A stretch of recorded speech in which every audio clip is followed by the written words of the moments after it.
ചില ആളുകളോടെങ്കിലും ലൈഫിൽ എന്തെങ്കിലും സ്ട്രെസ്സൊക്കെ ഉണ്ടോ എന്ന് ചോദിക്കുമ്പോൾ പറയും, എൻ്റെ ലൈഫിൽ ഭയങ്കര സ്ട്രെസ്സായിരുന്നു, ജീവിതം ഭയങ്കര കഠിനമായിരുന്നു എന്ന്.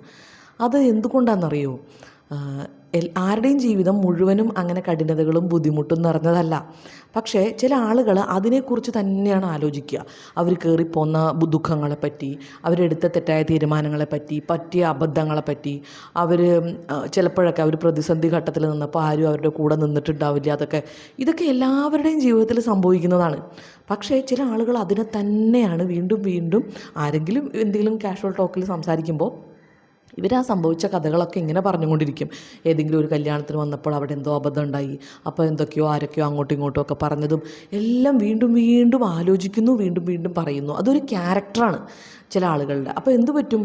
അൾട്ടിമേറ്റ്ലി അവരുടെ ഒരു പ്രായം ഒരു 60-65 ആകുമ്പോഴേക്കും അവരുടെ ജീവിതം മുഴുവനും ദുഃഖം കൊണ്ട് നിറഞ്ഞതായിരുന്നു, അല്ലെങ്കിൽ പ്രശ്നങ്ങളും ദുരന്തം കൊണ്ട് നിറഞ്ഞതായിരുന്നു എന്ന് ഉള്ളതുപോലെ ആവും. അപ്പോൾ നമ്മൾ എന്താ ചെയ്യേണ്ടതെന്നറിയോ? നമ്മളെപ്പോഴും ഇത്തരം കാര്യങ്ങളെ മറക്കാൻ ശ്രമിക്കുക. ചിലതൊന്നും നമുക്ക് മറക്കാൻ കഴിയില്ല, എങ്കിൽ പോലും അത് റീവൈൻഡ് അടിച്ച് പറയാതിരിക്കാൻ ശ്രമിക്കുക. നമ്മളങ്ങനെ പറയാതിരുന്നാൽ തന്നെ ക്രമേണ അത് നമ്മുടെ ഓർമ്മയിൽ നിന്ന് മാഞ്ഞു പോകും. ചില ആൾക്കാരുടെ ജീവിതം ശ്രദ്ധിച്ചു കഴിഞ്ഞാൽ ഭയങ്കര ഹാപ്പി ആയിട്ട് പോണ കാണാം. അപ്പോൾ അവരുടെ ജീവിതത്തിൽ ഒരു ദുഃഖങ്ങളും ഇല്ലാത്തതുകൊണ്ടല്ല അവരതിനെ ഇങ്ങനെ റീവൈൻഡ് അടിക്കാറില്ല.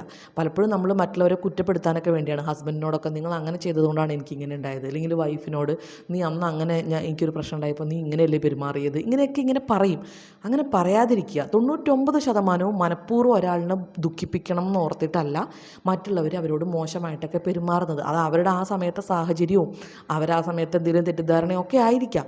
അപ്പോൾ അതൊക്കെ ക്ഷമിക്കാനും വിട്ടുകളയാനൊക്കെ, ഇപ്പോൾ ക്ഷമിക്കാനൊന്നും കഴിയാത്ത അവസ്ഥയാണെങ്കിൽ പോലും റിപ്പീറ്റ് ചെയ്യാതിരിക്കുക വീണ്ടും വീണ്ടും. കാരണം അത് റിപ്പീറ്റ് ചെയ്യുന്നതിലൂടെ അവർക്കല്ല നിങ്ങൾക്കാണ് പ്രധാനമായിട്ട് നഷ്ടം ഉണ്ടാവുന്നത്. നമ്മുടെ ലൈഫിനെ എപ്പോഴും ഒരു ബ്യൂട്ടിഫുൾ ആയിട്ടുള്ള ഒരു ചിത്രമായി ഓർമ്മിക്കാൻ നമ്മൾ തന്നെ ശ്രമിക്കുക. അപ്പോൾ അധികം സ്ട്രെസ്സുകളൊക്കെ ഉണ്ടായിരുന്നു, പക്ഷെ നമ്മളല്ലാതെ അതിജീവിച്ചു എന്നുള്ള ഒരു മൈൻഡ് സെറ്റ് നമുക്ക് കിട്ടും. അതാണ് എപ്പോഴും ആരോഗ്യത്തിന് നല്ലത്.